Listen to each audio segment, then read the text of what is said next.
सुदाहं संप्रदायिकं जयवीन्द्रं सदाश्रयं सद्गुरुं निशिलानन्दं सदाचारं समाश्रये श्री श्री रचिरानन्देन्द्र सरस्वती महासद्गुरुभ्यो नमः। अधीहि भगवो शंकर वाङ्मात्रात् तत्त्वप्रदायकः सुरेश्वरोऽनुगृह्णातु ज्ञानं वार्तिकज्ञानमुत्तमम्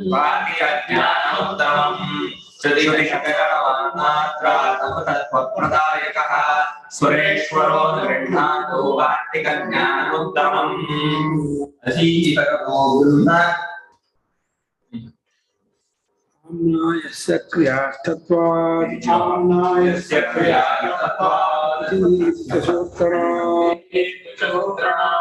विशेषतया तेषाम् एकवाक्यत्वसम्भवे सामक्रियार्थानां वेदप्रकल्पना ननु कैवल्यं फलं नित्यमिहेष्यते। आम्नायस्य क्रियार्थत्वात् विधिनेति च सूत्रणात् विधिशेषतया तेषाम् एकवाक्यत्वसम्भवे वचसामक्रियार्थानां वाक्यभेदप्रकल्पना गुर्वी स्यात् न तु कैवल्यं फलं नित्यमिहेष्यते। आम्नायस्य क्रियार्थत्वात् विधिना इति च सूत्रणात् विधिशेषतया तेषाम् एकवाक्यत्वसम्भवे वचसा अक्रियार्थानां वाक्यभेदः प्रकल्पना गुर्वी स्यात् ननु कैवल्यं फलं नित्यम् इह। ಆಮ್ನಾಯನ ವೇದ ಆಮ್ನಾಯಸ್ಯಾನ ವೇದಕ್ಕೆ ಅಂತ ವೇದಕ್ಕೆ ಕ್ರಿಯೆಯೇ ಪ್ರಯೋಜನವಾಗಿರುವುದರಿಂದ ಅದು ಒಂದು ಸೂತ್ರ. ಇನ್ನು ವಿಧಿನಾತ್ ಏಕವಾಕ್ಯಂ ಸ್ಯುಃ ಅಂತ ಇನ್ನೊಂದು ವಾಕ್ಯ ಇದು. ಅದು ಸ್ತುತ್ಯರ್ಥೇನ ವಿಧೀನಾಂ ಸ್ಯುಃ. ವಿಧಿನಾತ್ ಏಕವಾಕ್ಯತ್ವಾತ್ ಸ್ತುತ್ಯರ್ಥೇನ ವಿಧೀನಾಂ ಸ್ಯುಃ. ಹೇಗೆ ಅಂದ್ರೆ ಇದು ಪೂರ್ವ ಪೀಠಿಕೆ ಹೇಳ್ಬೇಕು. ಇದಕ್ಕೆ ವಾಯುವ್ಯಗ್ಗ ಶ್ವೇತಮಾಲಭೇತ ಅಂತ ವಿಧಿ, ಆಲಭೇತ ಅಂತ ವಿಧಿ. ಆಲಭೇತ ಅನ್ನೋ ವಿಧಿಗೆ ಆ ಸೋರೋಜಿ ಜಿದೋಜಿ ಇತ್ಯಾದಿ ಇಲ್ಲ, ಇದು ಸ್ತುತ್ಯರ್ಥತ್ವೇನ ಹೊಗಳಕ್ಕೋಸ್ಕರವಾಗಿ ಅತಃ ಸ್ವರೋಜಿದೆ ಆಗ್ಬೇಕಾಗಿಲ್ಲ. ಖೇಪಿಷ್ಠಾದೇವತ ಇದೆ, ಆಯುರ್ವೇದ ಖೇಪಿಷ್ಠಾದೇವತೆ ಆಗಿಲ್ಲ, ಅದರಲ್ಲಿ ಆಲಂಬನೆ ಇಲ್ಲ, ಇದು ಇಲ್ಲ. ಆ ವಾಕ್ಯಕ್ಕೆ ಏನು ಅರ್ಥ ಮಾಡ್ಬೇಕು? ವಾಯುವಿನ ಹೊಗಳಕ್ಕೋಸ್ಕರ ಬಂದದ್ದು ಅಂತ ಮಾಡ್ಬೇಕು. ಯಾವ ವಾಕ್ಯಗಳಿಗೆ ವಿಧಿ ವಾಕ್ಯ ಇಲ್ಲವೋ, ಅರ್ಥವಾದ ವಾಕ್ಯವಿದೆಯೋ, ಅರ್ಥವಾದ ವಾಕ್ಯ ಅಂದ್ರೇನು? ವಿಧಿಯನ್ನು ಹೊಗಳುವ ವಾಕ್ಯ, ದೇವತೆಯನ್ನು ಹೊಗಳುವ ವಾಕ್ಯ, ಕರ್ತೃವನ್ನು ಹೊಗಳುವ ವಾಕ್ಯ ಮತ್ತು ಸಂಭಾರಗಳನ್ನು ಹೊಗಳುವ ವಾಕ್ಯ. ಅರ್ಥವಾದ 4 ತರಹ ಇದೆ. ದೇವತೆಗಳನ್ನು ಹೊಗಳೋದು, ಕರ್ತೃವನ್ನು ಹೊಗಳೋದು, ಸಂಭಾರಗಳನ್ನು ಹೊಗಳೋದು, ಕ್ರಿಯೆಯನ್ನು ಹೊಗಳೋದು. ಅರ್ಥವಾದ ಶಬ್ದಕ್ಕೆ ಅರ್ಥ ಪ್ರಶಂಸಾ ವಾಕ್ಯ ಅಂತ ಅರ್ಥ, ಹೊಗಳೋ ವಾಕ್ಯ. ಅದಕ್ಕೆ ಪ್ರಾಮಾಣ್ಯ ಹೇಗೆ? ಅದು ಅಪ್ರಮಾಣವಾಗುತ್ತೆ. ವೇದದಲ್ಲಿ ಪ್ರತಿಯೊಂದು ಕ್ರಿಯೆಯನ್ನೇ ಹೇಳಬೇಕು ಅಂತ ಏಕಾಂತವಾಗಿ ಇಟ್ಕೊಂಡ್ರೆ ಇದೆಲ್ಲ ಸೋರೋಜಿ ಜಗೋಜಿ ಇದೆಲ್ಲ ಕ್ರಿಯೆ ಹೇಳಲ್ಲ. ವಾಯುರ್ವೇದ ಕ್ಷೇಪಿಷ್ಠ ದೇವತಾ ಏನು ಕ್ರಿಯೆ ಹೇಳಲ್ಲ. ಅದಕ್ಕೆ ವ್ಯರ್ಥ ಆಗುತ್ತಲ್ಲ ಅಂದ್ರೆ ಆಲಭೇತ ಅಂತ ವಿಧಿ ವಾಕ್ಯ ಇದೆಯಲ್ಲ ವಾಯುವ್ಯ, ಆ ವಿಧಿ ವಾಕ್ಯಕ್ಕೆ ಇದು ಅಂಗವಾಗುವುದರ ಮೂಲಕ ಅದಕ್ಕೆ ಸಾರ್ಥಕವಾಗತ್ತೆ ಅಂತ ಉತ್ತರ ಕೊಟ್ಟಿದ್ದಾರೆ. ಅಲ್ಲಿ ಎಲ್ಲಿ ಪೂರ್ವಮೀಮಾಂಸಾ ಶಾಸ್ತ್ರದಲ್ಲಿ ಯಾವ ವಾಕ್ಯಗಳಿಗೆ? ಅರ್ಥವಾದ ವಾಕ್ಯಗಳಿಗೆ. ಅರ್ಥವಾದ ವಾಕ್ಯ ಅಂದ್ರೆ ಏನು? ಬರೀ ಪ್ರಶಂಸೆ ಮಾಡುವ ವಾಕ್ಯ. ಆ ವಾಕ್ಯಕ್ಕೆ ಅವ್ರು ಏನಂತಾರೆ ಮೀಮಾಂಸಕರು? ವೇದವಲ್ಲ, ಕ್ರಿಯೆಯನ್ನೇ ಹೇಳಬೇಕು, ವಿಧಿಯನ್ನೇ ಹೇಳಬೇಕು ಅಂತ. ವಿಧಿನ ಏನೋ? ಹೀಗೆ ಮಾಡು, ಹೀಗೆ ಮಾಡು, ಹೀಗೆ ಮಾಡು ಅಂತ ಹೇಳೋದು ವಿಧಿ. ಕಟ್ಪಾಡು ಮಾಡೋದಲ್ಲ ವಿಧಿ. ವಾಕ್ಯದಲ್ಲಿ ವಿಧಿ ಇಲ್ವಲ್ಲ. ಯಾವುದಲ್ಲಿ? ವಾಯುರ್ವೇದ ಕ್ಷೇಪಿಷ್ಠ ದೇವತೆ ವಿಧಿ ಇಲ್ವಲ್ಲ. ಅದಕ್ಕೆಲ್ಲ ಹೇಗೆ ಪ್ರಾಮಾಣ್ಯ ಕೊಡ್ತೀರಾ ಅಂದ್ರೆ ಆಲಭೇತ ಅಂತ ಹೇಳಿ ವಿಧಿ ಇದೆಯಲ್ಲ, ಅದಕ್ಕೆ ಅದು ಅಂಗವಾಗುವುದರ ಮೂಲಕ ಸಾರ್ಥಕವಾಗತ್ತೆ ಅಂತ ತಗೊಂಡಿದ್ದಾರೆ. ವಿಧಿನಾತ್ಯಕ ವಾಕ್ಯಕ್ಕೆ ಏಕವಾಕ್ಯತ್ವ ವಿಧಿಶೇಷ ಏಕವಾಕ್ಯತ್ವ. ವಾಕ್ಯ ವಿಧಿಗೆ ಶೇಷವಾಗುವುದರ ಮೂಲಕ ಆ ತೇಷಾಮಲ್ಲಿ ಅರ್ಥವಾದ ವಾಕ್ಯಗಳಿಗೆ ಏಕವಾಕ್ಯತೆ ಇರೋದ್ರಿಂದ ಸಾರ್ಥಕವಾಗುತ್ತೆ ಪರಿಹಾರ ಹೇಳಿದರೆ. ಆಮ್ನಾಯಸ ಕ್ರಿಯಾರ್ಥ ಪೂರ್ವಪಕ್ಷ ವಾಕ್ಯ ಅದು. ಇವೆಲ್ಲ ಕ್ರಿಯೆ ಹೇಳ್ತಾ ಇರೋದ್ರಿಂದ ಜೈಮಿನಿ ಸೂತ್ರದಲ್ಲಿ ಅದು ಪೂರ್ವಪಕ್ಷ ಸೂತ್ರ. ಅದು ಆ ಅರ್ಥವಾದ ವಾಕ್ಯಗಳು ವಿಧಿ ವಾಕ್ಯಗಳನ್ನು ಏಕವಾಕ್ಯದವು. ಏಕವಾಕ್ಯ ಅಂದ್ರೆ ಒಂದು ಅಭಿಪ್ರಾಯವುಳ್ಳಂತಹ ವಾಕ್ಯ ಅಂತ ಅರ್ಥ. ವಾಕ್ಯ ಅಂದ್ರೆ ಸೆಂಟೆನ್ಸ್ ಅಂತ ಅರ್ಥ ಅಲ್ಲ. ವಾಕ್ಯ ಅಂದ್ರೆ ಅಭಿಪ್ರಾಯ ಅಂತ ಅರ್ಥ. ಒಂದು ಒಪಿನಿಯನ್, ವಿಧಿಗೆ ಏನು ಒಪಿನಿಯನ್, ಆ ಒಪಿನಿಯನ್ ಪುಷ್ಟಿಗೊಳಿಸುತ್ತೆ ಯಾವುದೋ ಅರ್ಥವಾದ ವಾಕ್ಯಗಳು. ಅದಕ್ಕೆ ಪರಿಹಾರ ಹೇಳಿದ್ರು. ಯಾವುದಕ್ಕೆ? ಅರ್ಥವಾದ ವಾಕ್ಯಗಳಿಗೆ. ಈ ಪೂರ್ವಪಕ್ಷ ವಾಕ್ಯ ಆಮ್ನಾಶ ಕ್ರಿಯಾರ್ಥತ್ವ ವೇದವೆಲ್ಲ ಕ್ರಿಯೆಯನ್ನು ಹೇಳ್ತಾ ಇರೋದ್ರಿಂದ ಆನರ್ಥಕ್ಯಂ ಅತದರ್ಥಾನಾಂ ಕ್ರಿಯೆಯನ್ನು ಹೇಳದೇ ಇರುವಂತಹ ವಾಕ್ಯವು ವ್ಯರ್ಥವಾಗುತ್ತೆ ಪೂರ್ವಪಕ್ಷಿ. ಇಲ್ಲ ಇಲ್ಲ, ಕ್ರಿಯೆಯನ್ನು ಹೇಳಿದಿರೋ ವಾಕ್ಯಗಳಿಗೂ ವಿಧಿನಾತ್ಮಕವಾಗಿ ಇದು ಮಾಡಿದ್ರು. ಅದು ಪೂರ್ಣಾಂಶದಲ್ಲೇ ಆ ಎರಡು ಸೂತ್ರ ಇದು. ಇದೊಂದು ಸೂತ್ರ, ಇದೊಂದು ಸೂತ್ರ. ಇದು ಪೂರ್ವಪಕ್ಷ ಸೂತ್ರ, ಇದು ಸಿದ್ಧಾಂತ ಸೂತ್ರ. ಅದು ಸಿದ್ಧಾಂತ ಸೂತ್ರ. ಅಂತೇಳಿ ಅವರು ಪರಿಹಾರ ಹೇಳಿದ್ದಾರೆ. ಆ ರೀತಿ ಸತ್ಯಂ ಜ್ಞಾನ ಮಂತ್ರ ಏನ್ ಮಾಡ್ತೀರಾ? ವಿದ್ಯಾಖ್ಯಾನ ಸೇರಿಸ್ಬೇಕು ನೀವು. ಸತ್ಯಂ ಜ್ಞಾನ ಬ್ರಹ್ಮ, ಅಯಮಾತ್ಮ ಬ್ರಹ್ಮ, ಅಜರೋ ಅಮರೋ ಬ್ರಹ್ಮ ಇತ್ಯಾದಿ ವಾಕ್ಯಗಳೆಲ್ಲ ಕರ್ತೃವನ್ನು ದೇವತೆಯನ್ನು ಇದನ್ನು ಹೊಳ ಬಂದೇ ಮಾಡ್ಬೇಕೇ ಹೊರತು ಇದೇ ಅದಕ್ಕೆ ಅರ್ಥವೇ ಇಲ್ಲ ಅಂತ ಆಗತ್ತೆ ಅಂತ. ಶೇಷಾಂ ವಾಕ್ಯಾನ ಹೊಳ ಬಂದಂತಹ ವಾಕ್ಯಗಳಿಗೆ ವಿಧಿಶೇಷತೆಯ ಐಕ್ಯತ್ವ ಸಂಭವೇ, ವಿಧಿಗೆ ಶೇಷವಾಗಿ ಏಕವಾಕ್ಯತೆ ಹೊಂದುತ್ತಿರುವಾಗ ಅದನ್ನು ಆ ರೀತಿ ಮಾಡಬೇಕು. ವಚಸಾಂ ಅಕ್ರಿಯಾರ್ಥಾನಾಂ ವಶತಾಂ, ಯಾವ ವಾಕ್ಯವು ಕ್ರಿಯೆಯನ್ನು ಹೇಳುವುದಿಲ್ಲವೋ, ಯಾವ ವಾಕ್ಯ? ವೇದವಾಕ್ಯ. ವೇದದಲ್ಲಿರುವ ಯಾವ ವಾಕ್ಯ ಕ್ರಿಯೆಯನ್ನು ಹೇಳುವುದಿಲ್ಲವೋ ಹೇಳ್ತೀನಿ ನೋಡಿ ಮತ್ತೊಂದ್ಸಲ. ಇಡೀ ವೇದವೆಲ್ಲವೂ ಕ್ರಿಯೆಯನ್ನೇ ಹೇಳುವುದರಿಂದ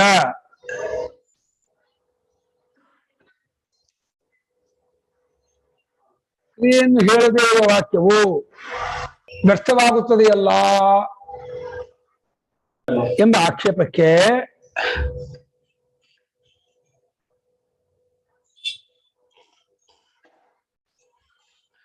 ವಿಧಿಯೊಡನೆ ಏಕವಾಕ್ಯತೆ ಇದು ಎಂದು ಸೂತ್ರವನ್ನು ಮಾಡಿರುವುದರಿಂದ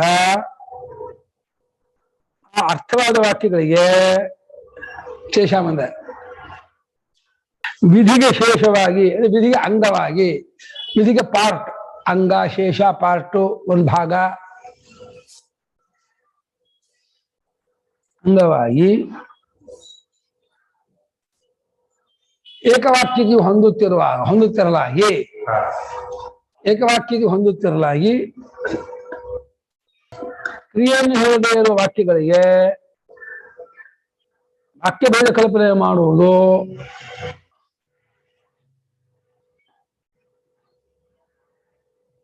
ಗುರುವಾಗುತ್ತದೆಯಲ್ಲ. ಗುರುಗೆ ಭಾರ, ಅದಕ್ಕೆ ಅನ್ಯಾಯ ಅಂತ ಅರ್ಥ. ಗುರುವಾಗುತ್ತದಿಲ್ಲ, ಭಾರವಾಗುತ್ತೆ, ಅದಕ್ಕೆ ಅದು ಹೊರಕ್ಕಾಗಲ್ಲ. ದೋಷವಾಗುತ್ತದೆಯಲ್ಲ ಎಂದು ಪೂರ್ವಪಕ್ಷಿಯು ಸಿದ್ಧಾಂತ ಮೇಲೆ ಮಾಡುವ ಆಕ್ಷೇಪ ಇದು. ಅದು ಅವನು ತನ್ನ ವಾಕ್ಯ ಸಮಾಧಾನ ಅಂತ ಹೋಗೋದು, ತನ್ನ ವಾಕ್ಯ ಮಾಡೋ ಸಮಾಧಾನ. ಅದಕ್ಕೆ ಸಿದ್ಧಾಂತ ಹೇಳುತ್ತಾನೆ, ಸಿದ್ಧಾಂತಿ ಹೇಳಿಕೆ ಅಲ್ಲ, ಕೈವಲ್ಯ ಎಂಬ ಫಲವು ನಿತ್ಯ ಎಂಬುದಾಗಿ ಇಷ್ಟವಾಗಿದೆಯಲ್ಲ. ಮೋಕ್ಷವೆಂಬ ಫಲವು ನಿತ್ಯವೆಂಬುದಾಗಿ ಇಷ್ಟವಾಗಿದೆಯಲ್ಲ.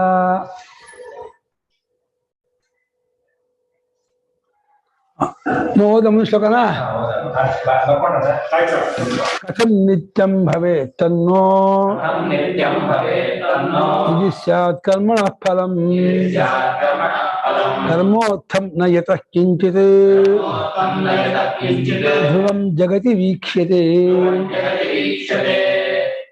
ಕಥಂ ನಿತ್ಯಂ ಭವೇತ್ ತನ್ನೋ ಯದಿ ಸ್ಯಾತ್ ಕರ್ಮಣಃ ಫಲಂ ಕರ್ಮೋತ್ಥಂ ನ ಯತಃ ಕಿಂಚಿತ್ ಧ್ರುವಂ ಜಗತಿ ವೀಕ್ಷ್ಯತೆ.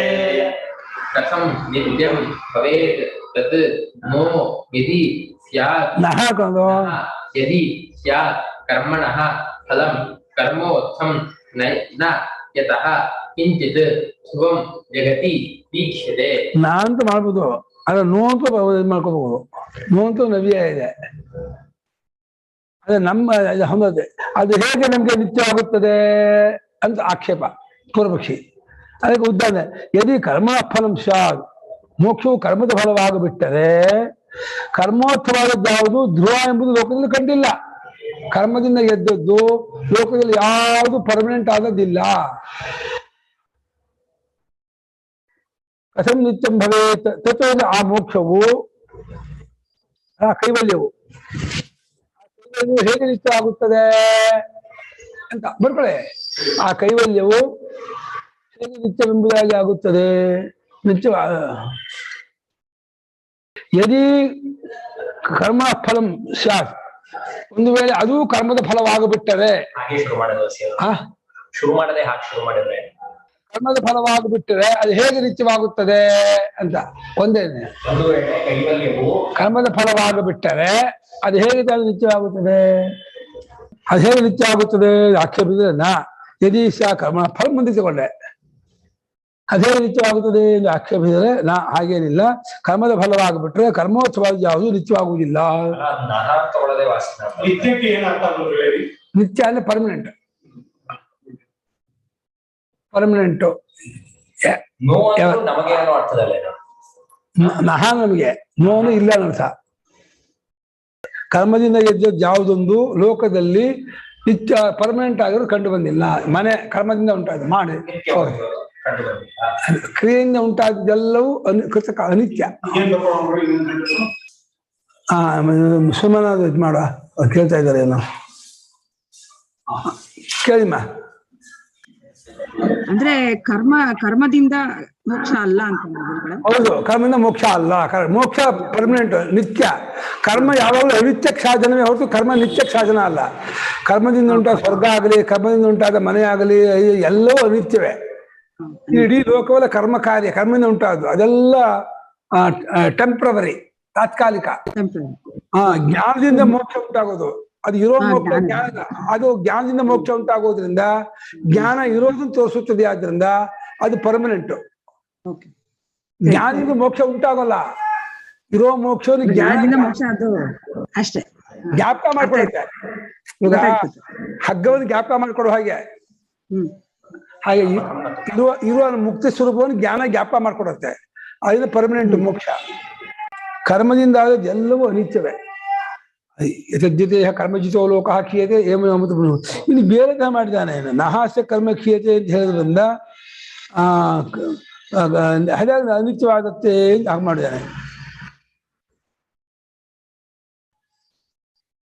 ಕಥಮನಿತ್ಯಂ ಭವೇತ್ ಅನ್ನೋ ಮಾಡ್ಬಿಟ್ಟಿದ್ದಾನೆ. ನಮಗೆ ಅದು ಹೇಗಿದ್ದಾನೆ ಸಿದ್ಧಾಂತಿ ಹೇಳ್ತಾರ. ಅದು ಕರ್ಮೇತಿ ಆಶಂಕ್ಯ ಉತ್ತಮ ಕರ್ಮೇತಿ ಮುಂದಕ್ಕೆ ಕರ್ಮೋತ್ತಮದು ಸಿದ್ಧಾಂತಿ. ಕೃಷ್ಯಾದಿ ಫಲಗಳೆಲ್ಲ ಅನಿತ್ಯವಾಗಿರುವುದರಿಂದ ಏನ್ ಮಾಡಿದಾನೆ ಅದನ್ನ ಸಿದ್ಧಾಂತಿ ಮಾಡಿಲ್ಲ. ಕ್ರಿಯಾ ಸಾಧ್ಯತ್ವೇಪಿ ನಿತ್ಯತ ಖಿನ್ನ ಸ್ಯಾದಿತ್ಯಾಶಂಕ್ಯ ಕಥಂ ಕರ್ಮ ಸಾಧ್ಯತ್ವೇಪಿ ನ ಮುಕ್ತೇ ಅನಿತ್ಯತ್ವ ಪ್ರಸಂಗ ಕರ್ಮಫಲತ್ವ ಅನಿತ್ಯತ್ವಯೋ ಅವ್ಯಾಪ್ತೇ. ಕರ್ಮಫಲವಾಗಿರೋದಕ್ಕೂ ಅನಿತ್ಯತ್ವಕ್ಕೂ ವ್ಯಾಪ್ತಿ ಇಲ್ಲ. ಯಾಕಂದ್ರೆ ನಹಾಸ್ಯ ಕರ್ಮ ಕ್ಷೀಯತೆ ಶ್ರುತಿ ಇದೆ. ತತ್ಸಾಧನೇನ ಚಾವಶ್ಯಂ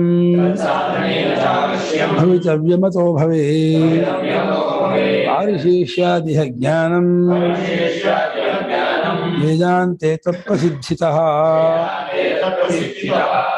ತತ್ಸಾಧನೇನ ಚಾವಶ್ಯಂ ಭವಿತವ್ಯಮತೋ ಭವೇತ್ ಪಾರಿಶೇಷ್ಯಾದಿಹ ಜ್ಞಾನಂ ವೇದಾಂತೆ ತತ್ಪ್ರಸಿದ್ಧಿತಃ.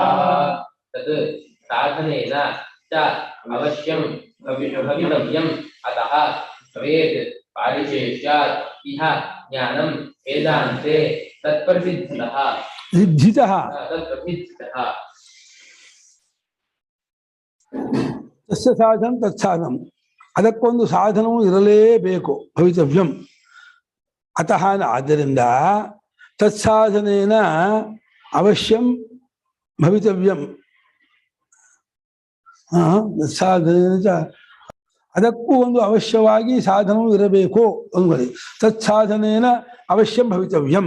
ತಸ್ಯ ಸಾಧನೇನ ತಸ್ಯ ಕೈವಲ್ಯಸ್ಯ, ಕೈವಲ್ಯಕ್ಕೂ ಒಂದು ಸಾಧನವು ಅವಶ್ಯವಾಗಿ ಇರಲೇಬೇಕು. ಕೈವಲ್ಯಕ್ಕೂ ಅವಶ್ಯವಾಗಿ ಒಂದಾದ ಸಾಧನವೂ ಇರಲೇಬೇಕು. ಕೇಳಿಸಿತ್ ಅಂತ ಸಾಧನೆ ಕೇಳಿಸಿತ್ ಅದು ಸಾಧನ ಯಾವುದೋ ಒಂದು ಇರಲೇಬೇಕು. ಆದ್ದರಿಂದ ಪಾರಿಶೇಷ್ಯ ನ್ಯಾಯದಿಂದ ಅಂತ ಬರ್ಕೊಳ್ಳೋದು. ಪಾರಿಶೇಷ್ಯ ನ್ಯಾಯದಿಂದ, ಪಾರಿಶೇಷ್ಯ ಒಂದು ನ್ಯಾಯ, ಯಾವುದಕ್ಕೂ ಸಿಗುವುದಿಲ್ಲವಾದ್ರಿಂದ ಜ್ಞಾನಕ್ಕೆ ಫಲ ಅಂತ. ಕರ್ಮಕ್ಕೆ ಉಪಾಸನೆಗೆ ಯಾವುದಕ್ಕೂ ಅದು ದೊರಕುವುದಿಲ್ಲವಾದ್ದರಿಂದ ಜ್ಞಾನವನ್ನೇ ಇಲ್ಲಿ ಸಾಧನವೆಂಬುದಾಗಿ ಆಗುತ್ತದೆ, ಆಗಬೇಕಾಗುತ್ತದೆ.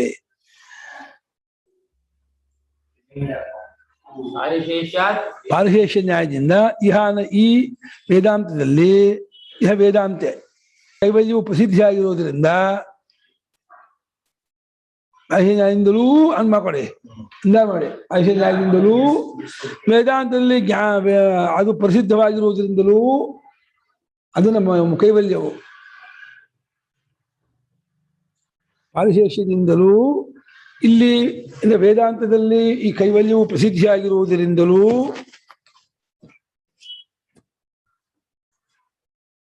ಜ್ಞಾನವು ಸಾಧನವಾಗಬೇಕಾಗುತ್ತದೆ. ಲಕ್ಷ್ಮಮ್ಮ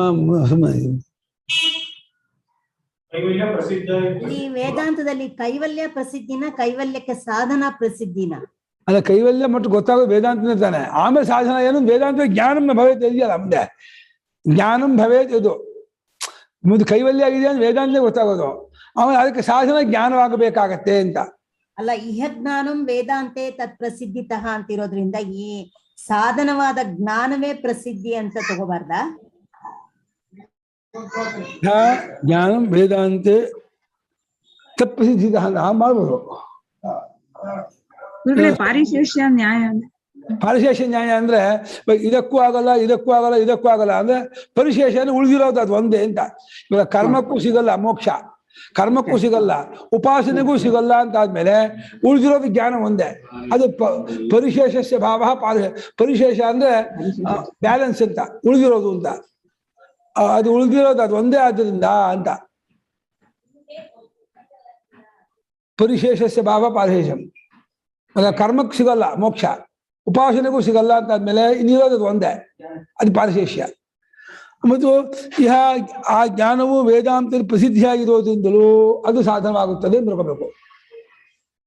ನಾನೇನ್ ಮಾಡಿದೆ, ಪಾರಿಶೇಷ್ಯದಿಂದಲೂ ವೇದಾಂತದಲ್ಲಿ ಅದು ಪ್ರಸಿದ್ಧಿಯಾಗಿರೋದ್ರಿಂದಲೂ ಜ್ಞಾನಂ ಸಾಧನ ಭವೇ ಮಾಡಿದೆ ನಾನು. ಆ ಕೈವಲ್ಯವು ಸಾಮಾನ್ಯವಾಗಿ ಕೈವಲ್ಯ ವೇದಾಂತದಲ್ಲೇ ಹೇಳ್ಬೇಕಾದಿಲ್ಲ, ಮನುಷ್ಯ ಮಾತ್ರ ಹೇಳ್ತಾನಲ್ವಾ ಮುಕ್ತಿ ಬೇಕು ಅನ್ನೋ ಪದನ. ಅವರು ಕರ್ಮದ ಶ್ರಾದ್ದ ಮಾಡಿದ್ರೆ ಮುಕ್ತಿ ಅಂತಾರೆ ಪಿತೃಗಳಿಗೆ, ಅವ್ರಿಗೆ ಗೊತ್ತಿಲ್ಲ ಅದು. ವೇದಾಂತ ಹೇಳುವ ಮುಕ್ತಿ ಇದೆಯಲ್ಲ, ಆ ಮುಕ್ತಿ ಲೋಕದವ್ರಿಗೆ ಗೊತ್ತಿಲ್ಲ. ಲೋಕದವರು ಮುಕ್ತಿ ಎಲ್ಲ ಪಡ್ಕೊಳ್ಳೋದು ಮಾಡ್ಕೊಂಡಿದ್ದಾರೆ. ಅವ್ರ ಮುಕ್ತಿ ಆಯ್ತು, ಅವ್ರ ಮುಕ್ತಿ ಪಡ್ಕೊಂಡ್ರು ಅಂತ ಆ ಕೃತಕವಾಗಿ ಹೇಳ್ತಾರೆ ಲೋಕದವರು. ಅಂದ್ರೆ ಮುಕ್ತಿ ವಿಚಾರ ವೇದಾಂತದಲ್ಲೇ ಪ್ರಸಿದ್ಧವಾಗಿರೋದು ಕರೆಕ್ಟು. ಪಾರಿಶೇಷ್ಯದಿಂದಲೂ ವೇದಾಂತದಲ್ಲಿ ಪ್ರಸಿದ್ಧವಾಗಿರುವುದರಿಂದಲೂ ಆ ಕೈವಲ್ಯಕ್ಕೆ ಜ್ಞಾನವೇ ಸಾಧನವಾಗಬೇಕು ಅಂತ. ಪ್ರಕರಣ ನೋಡಿದಾಗ ಕರ್ಮ ಮತ್ತೆ ಜ್ಞಾನಕ್ಕೆ ಟಗ್ಗಫರ್ ಆಗ್ತಿರೋದ್ರಿಂದ ಅವಾಗ ಜ್ಞಾನನೇ ವೇದಾಂತದಲ್ಲಿ ಪ್ರಸಿದ್ಧ ಮುಕ್ತಿಗೆ ಅಂತ ಹೇಳೋದು ಹೆಚ್ಚು ಸೂಕ್ತ ಆಗತ್ತಲ್ವಾ? ಅದಕ್ಕೆ ಅದು ವೇದಾಂತದ ತಾತ್ಪರ್ಯ ಹೇಳೋದು ಜ್ಞಾನವೇ. ಕೈವಲ್ಯ ವೇದಾಂತ ಜ್ಞಾನದಿಂದಲೇ ಗೊತ್ತಾಗುವಂಥದ್ದು, ಜ್ಞಾನದಿಂದಲೇ ಪ್ರಸಿದ್ಧ ಆಗೋದು. ನೈವಂ ಕ್ರಿಯಾಭ್ಯ ಏವ ಸ್ಯಾತ್ ಏವಾಸ್ಯಾಹ ಮುಕ್ತೇ ಸಿದ್ಧತ್ವ ಹೇತುತಃ.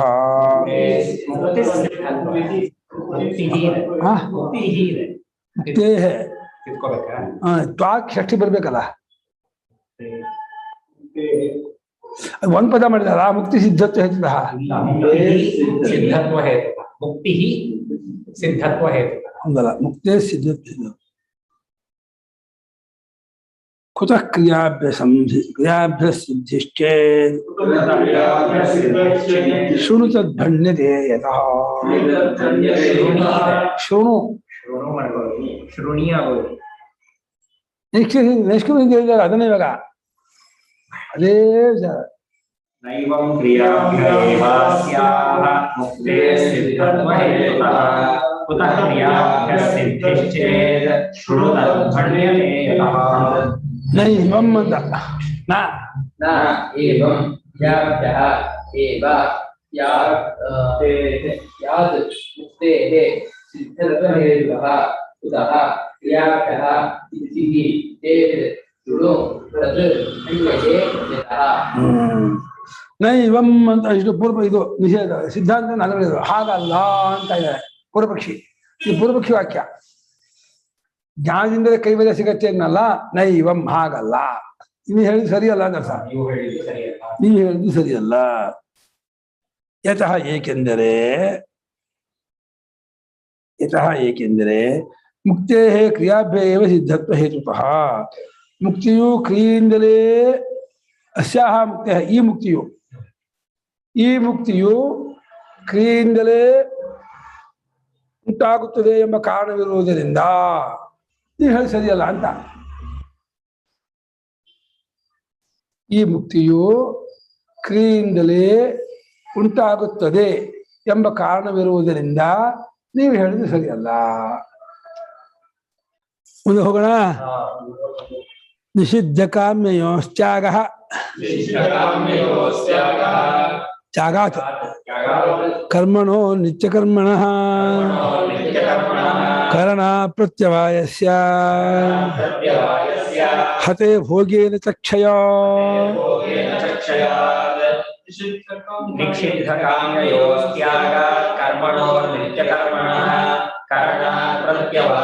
ಕರಣ ಹತೇರ್ಭೋಗೇನ ಚಕ್ಷಯ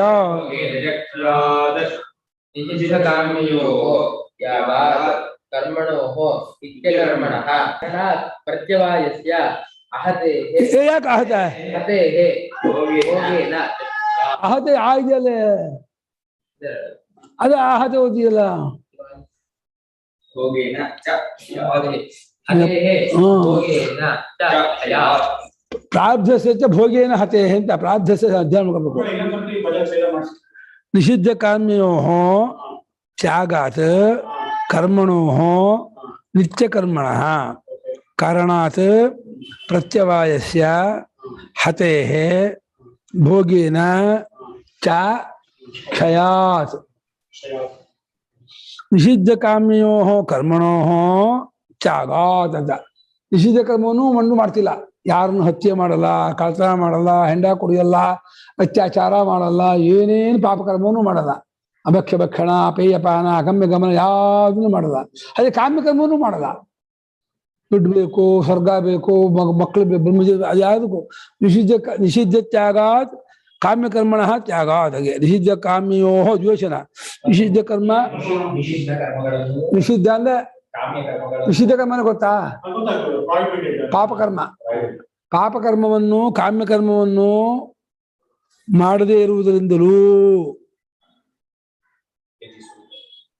ನಿಷಿದ್ಧ ಕರ್ಮ ಪಾಪಕರ್ಮಗಳ ಪಾಪಕರ್ಮವನ್ನು ಕಾಮ್ಯಕರ್ಮವನ್ನು ಮಾಡದೇ ಇರುವುದರಿಂದಲೂ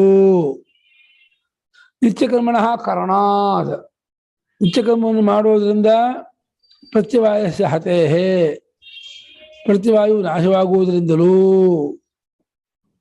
ಮಾಡುವುದರಿಂದ ಪ್ರತ್ಯವಾಯು ಹೋಗುವುದರಿಂದಲೂ ನಾಶವ ಪ್ರತ್ಯವಾಯ ಅಂದ್ರೆ ದೋಷವು ನಾಶವಾಗುವುದರಿಂದಲೂ. ಆಮೇಲೆ ಪ್ರಾರಬ್ಧ ಕರ್ಮವನ್ನು ಬ್ರಾಕೆಟ್ ಹಾಕೊಳ್ಳಿ. ಪ್ರಾರಬ್ಧ ಕರ್ಮವು ಭೋಗದಿಂದಲೇ ಅನುಭವಿಸುವುದರಿಂದಲೇ ಕ್ಷಯವಾಗುವುದರಿಂದಲೂ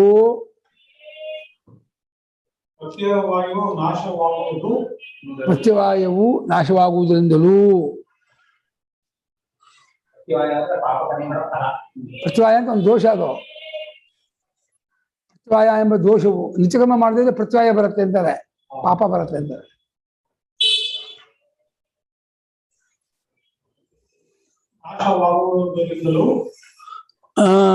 ನಿತ್ಯಕರ್ಮ ಮಾಡೋ ಪ್ರತ್ಯವಾಯು ನಾಶವಾಗುವುದರಿಂದಲೂ ಮತ್ತು ಪ್ರಾರಬ್ಧ ಕರ್ಮದಿಂದ ಪ್ರಾರಬ್ಧ ಕರ್ಮವು ಹಿಂದ ಬೇಡ ಪ್ರಾರಬ್ಧ ಕರ್ಮವು ಅನುಭವಿಸುವುದರಿಂದಲೇ ಕ್ಷಯವಾಗುವುದರಿಂದಲೂ ಅನುಭವಿಸುವುದರಿಂದಲೇ ಪ್ರಾರಬ್ಧ ಕರ್ಮವು ಬ್ರಾಕೆಟ್ ಹಾಕೊಡ್ರಿ ಅಂತ ಇದ್ದಾರೆ. ಪ್ರಾರಬ್ಧ ಕರ್ಮವು ಅನುಭವಿಸುವುದರಿಂದಲೇ ಅನುಭವಿಸುವುದು ನೀವು ಕಾಲು ಅನುಭವಿಸ್ತಾ ಇದ್ದೀರಾ, ಅದೇ ಮುಗ್ದೋಗ್ತದ. ಅನುಭವಿಸುವುದರಿಂದಲೂ ಅನುಭವದಿಂದ ಕ್ಷಯವಾಗುವುದರಿಂದಲೂ ಅನುಭವಿಸುವುದರಿಂದ ಕ್ಷಯವಾಗುವುದರಿಂದಲೂ ಆಗಿಲ್ಲೇನೋ. ಶ್ಲೋಕ ಶರೀರಾರಂಭಕಸ್ಯೈವಂ ಮುಕ್ತಿ ಸಿದ್ಧಾಂತರಾತ್ಮನಃ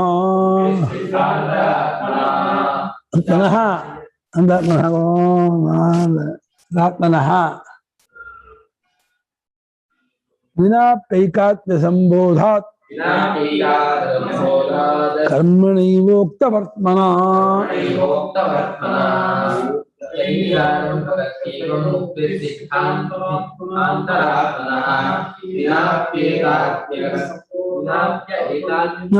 ವಿನಾ ಅಪಿ ಐಕಾತ್ಮ್ಯ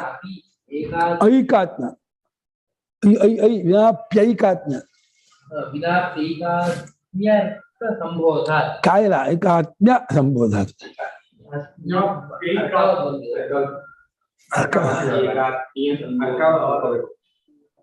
ವಿನಾಪೈಕಾತ್ಮ್ಯ ಏವಂ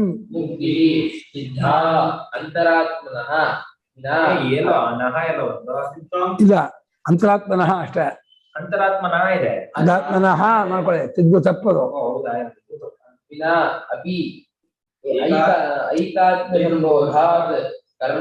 ಅಯ್ಯೋ ಕರ್ಮಣ